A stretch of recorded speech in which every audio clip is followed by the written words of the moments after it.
This video, based on the 1964 findings of the Ambassador College Graduate School of Theology, speaks out on the new morality. It offers a survival guide to the extremes of human prudery and perversion.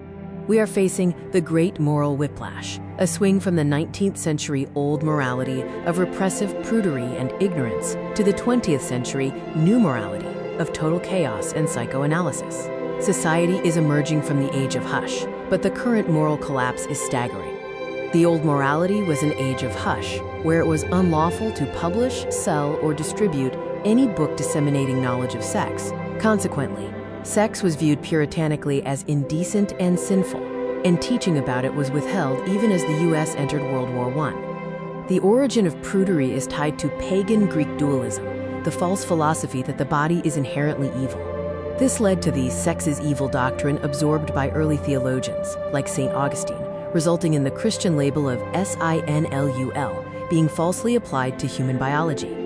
The tragic results of this ignorance included a society that produced a generation of brute husbands and frigid wives.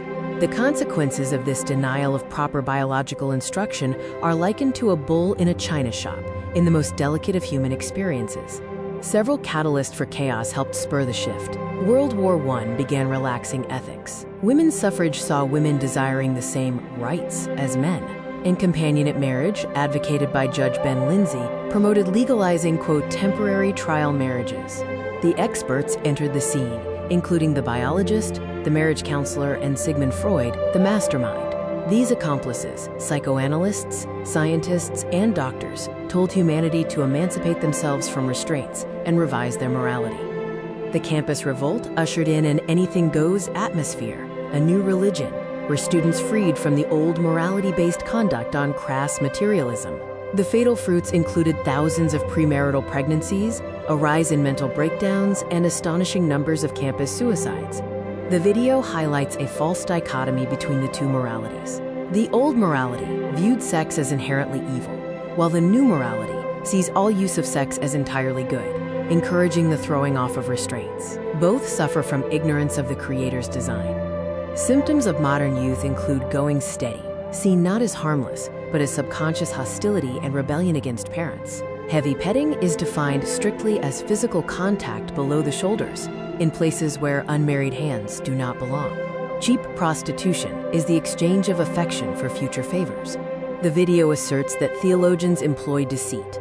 The betrayal is that educated clergy and modern theologians are embracing the new morality.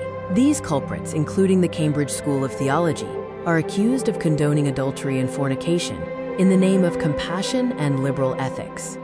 A hierarchical view of existence is presented. Angels are sexless and do not marry or reproduce. Animals reproduce but do not marry, driven by instinct. Humans get both, uniquely given the spiritual institution of marriage and biological reproduction. The just right path is divine law.